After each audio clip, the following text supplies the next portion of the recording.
I feel like for most of us, winter style is basically just damage control. Right. You put on the biggest coat you own, try not to freeze, and you just accept that for 3 months you're going to look like a walking duvet. Yeah, a walking duvet. I like that. But the article we're discussing today argues that's a huge wasted opportunity. It actually calls winter the ultimate style playground.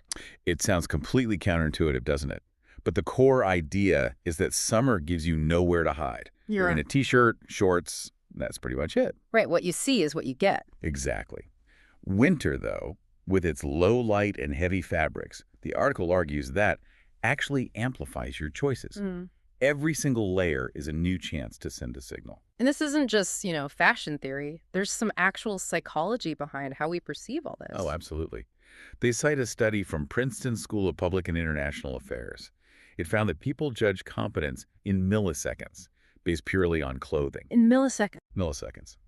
And specifically, richer layered clothing triggered higher competence ratings.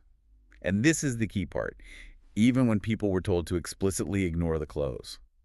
So our brains are just hardwired to see layers as competent, but there's a really fine line there. A very fine line. Between controlled complexity, as the text calls it, and just, I'm wearing everything I own. So how do we do that? How do we layer without looking like a marshmallow? You start with the golden rule from the article. A maximum of 3 visible layers. 3. That's it. That's the limit. That is the hard limit. Think. Yeah. Shirt, sweater, coat.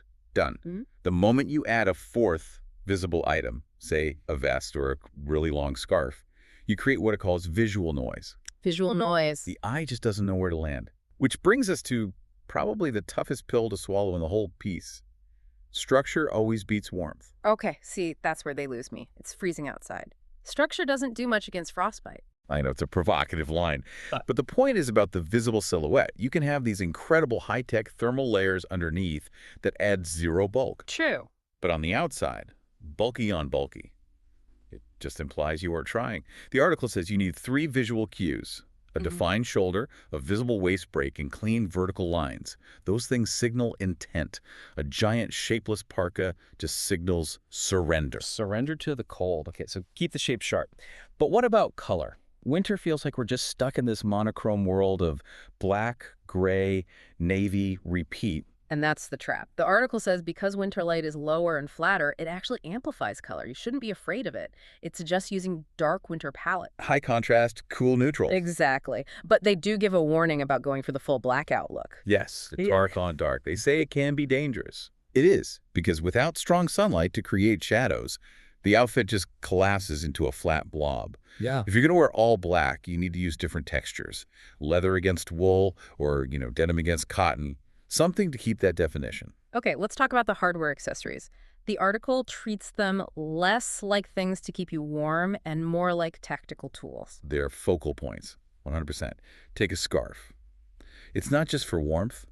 It adds a powerful vertical line that sharpens your whole silhouette, and it helps counter the bulk of a heavy coat. And gloves. What about gloves? Gloves are fascinating in this context. The text calls them a signal of maturity and preparedness. But visually, the most critical piece might be your boots. To anchor the outfit. To anchor it. If you wear a heavy wool coat with, slim sneakers, you look top-heavy. The boots balance the entire visual weight. All right, let's make this actionable for everyone listening. The article gives 3 proven formulas to sort of cheat the system. I have 5 minutes to get ready. What am I grabbing? Okay, these are great shortcuts. Formula 1 is texture-driven. A bomber jacket with corduroy pants. It's casual, but that corduroy adds the richness that the Princeton study was talking about. I like that. Okay, number 2. That's the refined warmth look. A knitted turtleneck plus chinos. This is great because it removes all the collar, colorless visual noise, and it elongates the neck. It's just very clean. And the third one feels a bit more rugged. Right. Flannel shirt plus a wool coat. This is rugged meets structure.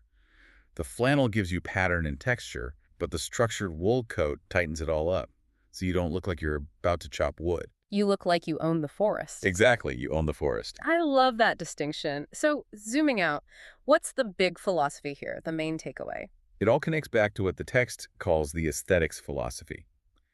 Experimentation is the final chapter of style. You have to earn it first by mastering fit and silhouette. So you can't just jump to the fun part. You really can't.